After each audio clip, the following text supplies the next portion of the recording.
நபிகள் ஸல்லல்லாஹு அலைஹி வஸல்லம் அன்னவர்கள் கற்றுத்தருகிற ஒரு முக்கியத்துவம் வாய்ந்த செய்தியை நாம் இப்பொழுது தெரிந்து கொள்ளப் போகிறோம். சையதுனா உமர் ரலியல்லாஹு அன்ஹு அவர்கள் அறிவிப்பு செய்யக்கூடிய ஒரு நபிமொழி. நபிகள் பெருமானார் ஸல்லல்லாஹு அலைஹி வஸல்லம் அன்னவர்கள் சஹாபாக்களை நஜித் என்ற ஒரு பகுதிக்கு அனுப்பி வைத்தார்கள். ஒரு போர், அந்த போரில் கலந்து கொள்வதற்காக வேண்டி பெருமானார் அனுப்பி வைத்தார்கள். போன படை மிக விரைவாக போய் அந்த போரை முடித்துவிட்டு எக்கச்சக்கமான கனிமத்தோடு, போரில் கிடைக்கப்பட்ட வெற்றி பொருட்களோடு மதீனாவுக்கு திரும்பினார்கள்.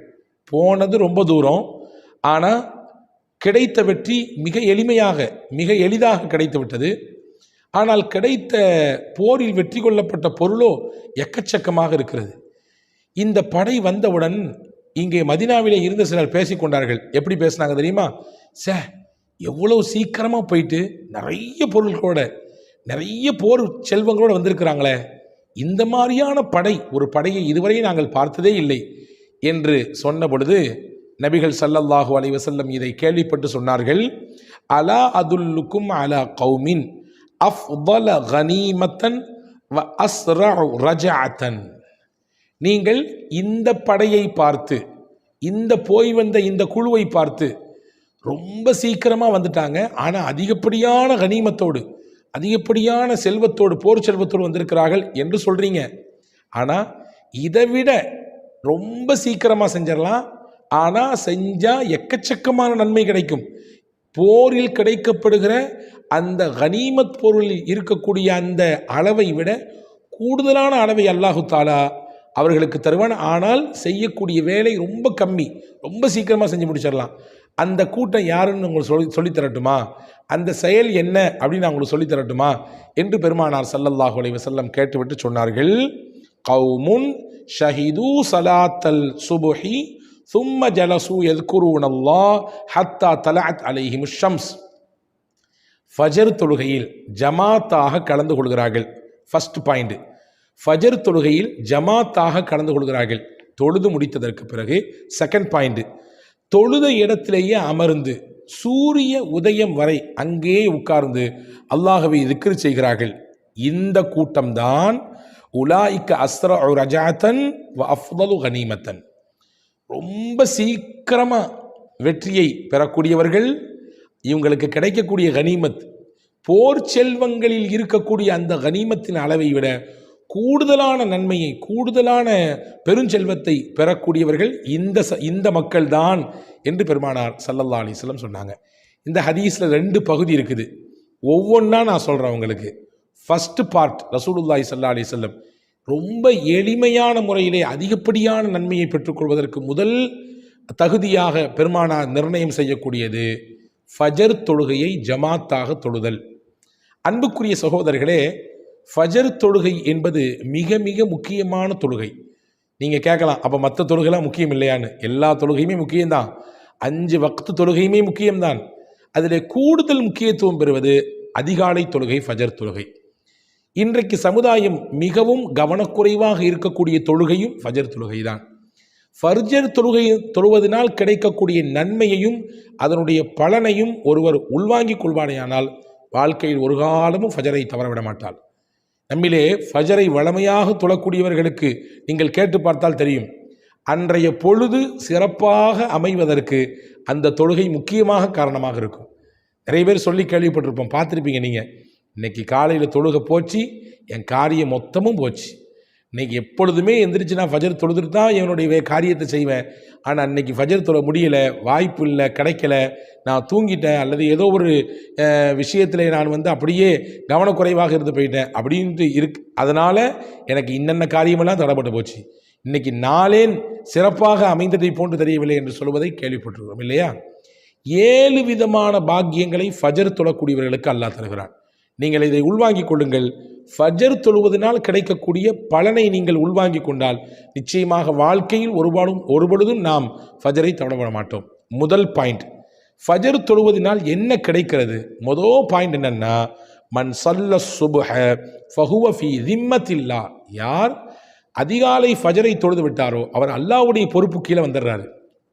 நான் சொன்னேன்ல, எப்போ ஒருத்தர் அல்லாஹ்வுடைய பொறுப்பு கீழே வந்துட்டாரோ அவருடைய காரியத்தை லேசாக்குறது அல்லாஹ்வுடைய பொறுப்பு, அல்லாஹ்வுடைய கடமை.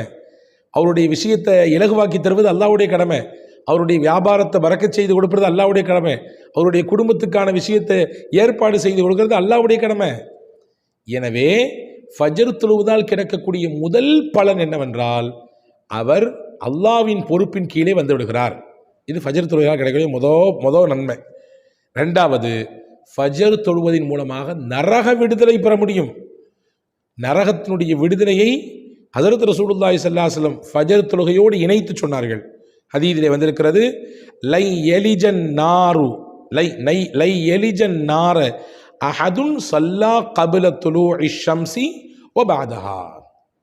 எவரொருவர் சூரியன் உதிப்பதற்கு முன்பும் சூரியன் மறைவதற்கு முன்பும் இருக்கக்கூடிய தொழுகையில் கவனத்தோடு இருக்கிறாரோ, அதை மிகச்சிறப்பாக நிறைவேற்றி விடுகிறாரோ, அவர் ஒரு காலும் நரகத்திற்குள் நுழைய மாட்டார். இப்போ நரகத்திலிருந்து விடுதலை என்கின்ற அந்த பத்திரத்தை வாங்கி தருவது ஃபஜர் தொழுகை. இது ஃபஜர் தொழுகையினால் கிடைக்கக்கூடிய இரண்டாவது பலன்.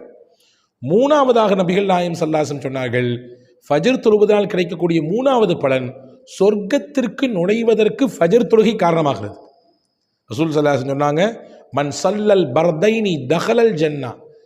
இரண்டு குளிர்ந்த நேரத்திலே யார் தொழுகையை சரியாக நிறைவேற்றி விடுகிறாரோ அவர் கண்டிப்பாக சொர்க்கத்திற்கு போவார். இரண்டு குளிர்ந்த நேரம் என்றால் என்ன? பகல் முழுவதும் வெயில், சூடு, உஷ்ணம் நிறைந்த நேரம்.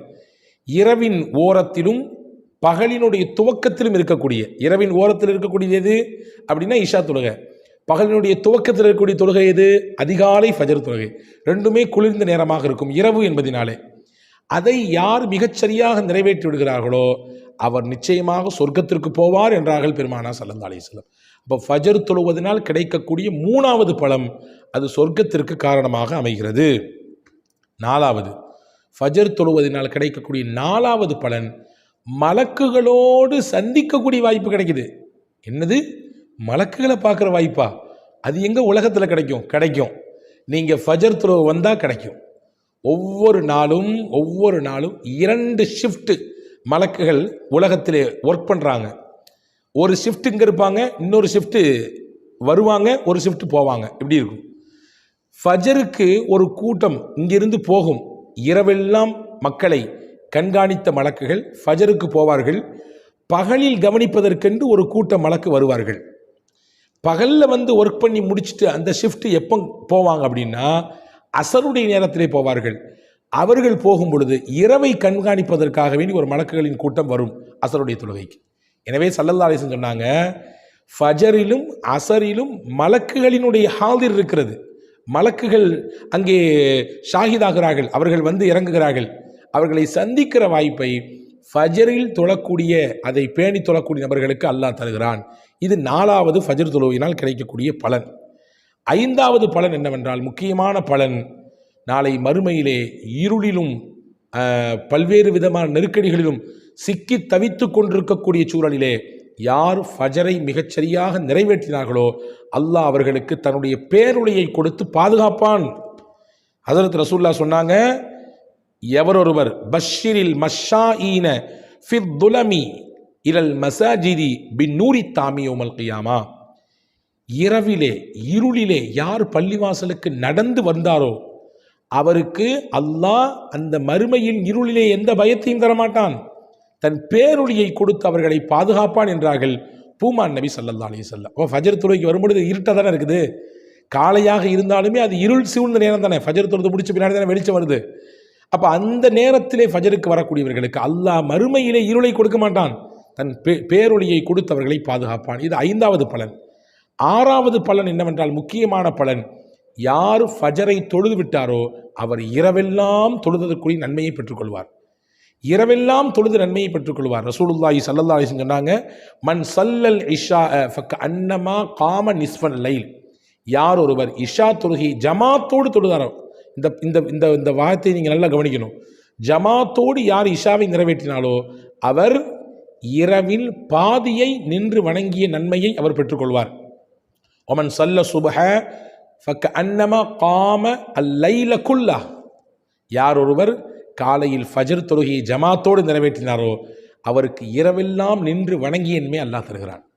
அப்போ ஃபஜர் தொழுகையால் கிடைக்கக்கூடிய 6வது பலன், இரவு முழுக்க நின்று வணக்க வழிபாடு செய்து நன்மையை பெற்றுக்கொள்ள முடிகிறது. ஏழாவது முத்தாய்ப்பான ஒரு பலன் என்னவென்றால் ஃபஜ்ரினால் கிடைக்கக்கூடிய பலன், நாம் முனாஃபிக் இல்லை என்பதின் அடையாளம் நாம் ஃபஜரை தொழுவதுதான். நாம் முனாஃபிக் கிடையாது, நாம் மூமின் என்பதின் அடையாளம் என்னவென்றால் நான் ஃபஜரை ஜமாத்தோடு தொழுகிறேனா என்ற அர்த்தம். சஹாபாக்கள் சொன்னாங்க, எங்கள் காலத்தில் மூமின்கள் யார் முனாஃபிக் யார் என்பதை எப்படி அடையாளப்படுத்தும் அப்படின்னா, ஃபஜர் தொழுகைக்கும் இஷா தொழுகைக்கும் பள்ளிவாசலுக்கு வந்தவங்கெல்லாம் மூமின், ஃபஜர் தொழுகைக்கும் இஷா தொழுகைக்கும் பள்ளிவாசலுக்கு வராதவங்கெல்லாம் முனாஃபிக். ஏன்னா ரசூலுல்லாஹ் சொன்னாங்க, இன்ன அஸ்கல ஸலாத்தன் அலல் முனாஃபிகீன ஸலாத்துல் இஷாஇ வ ஸலாத்துல் ஃபஜ்ரி. முனாஃபிக்கின்களுக்கு ரொம்ப கஷ்டமான தொழுகை எதுன்னா 2 தொழுகை. அவங்க அதுக்கு வந்து நிற்கிறத ரொம்ப கஷ்டப்படுவாங்க, சிரமப்படுவாங்க. ஒன்று இஷா தொழுகை, இன்னொன்று ஃபஜர் தொழுகை. நாங்கள் சொல்லாஸ். எனவே அன்பு பெருமக்களே, இந்த முனாஃபிக் என்ற பட்டியலிலிருந்து நாம் நீங்க வேண்டுமானால், முனாஃபிக் என்ற அந்த கூட்டத்தில் நாம் சேராமல் இருக்க வேண்டுமானால் ஃபஜர் தொழுகையை நாம் தவறாமல் பின்பற்ற வேண்டும். ஆக ஃபஜர் தொழுகையினால் கிடைக்கக்கூடிய 7 இந்த முக்கிய பலன்கள் இருக்கிறது.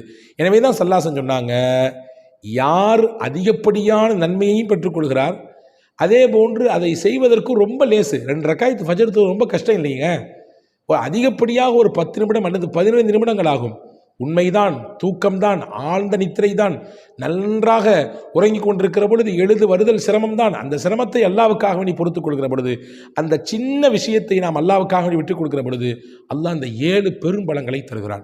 எனவே இந்த ஹதீத்தினுடைய ஒரு பாகத்தை தான் நான் இந்த காணொலியில் பதிவு செய்திருக்கிறேன். ரசூலுல்லாஹி ஸல்லல்லாஹு அலைஹி வஸல்லம் சொன்னாங்க, செய்யறதுக்கு ரொம்ப லேசு, ஆனால் இதை செஞ்சிட்டாங்கன்னா எக்கச்சக்கமான பலன்கள் கிடைக்குன்னாங்க. அதில் ஃபஸ்ட்டு ரசூலுல்லாஹ் சொன்னது, ஃபஜர் தொழுகையை ஜமாத்தோடு தொழுவார். வல்ல ரஹ்மான் அல்லாஹ் ஜமாத்தோடு பேணி தொழுகிற நல்ல பாக்கியத்தை ஃபஜரை இனிவரும் காலங்களில் ரமதானில் எப்படி நாம் இதே போன்று உற்சாகத்தோடு இருக்கிறோமோ, ரமதான் கழித்ததற்கும் இதே உற்சாகத்தோடு நாம் ஃபஜரை நிறைவேற்றக்கூடிய நல்ல தௌஃபீக்கை அல்லாஹ் தருவதோடு, இந்த 7 பெரும் பலங்களையும் அனுபவிக்கக்கூடிய வாய்ப்பை, அதை பெற்றுக்கொள்ளக்கூடிய பாக்கியத்தை உங்களுக்கும் எனக்கும் எல்லா மக்களுக்கும் அல்லாஹ் வழங்குவானாக. வஸ்ஸலாம். அஸ்ஸலாமு அலைக்கும்.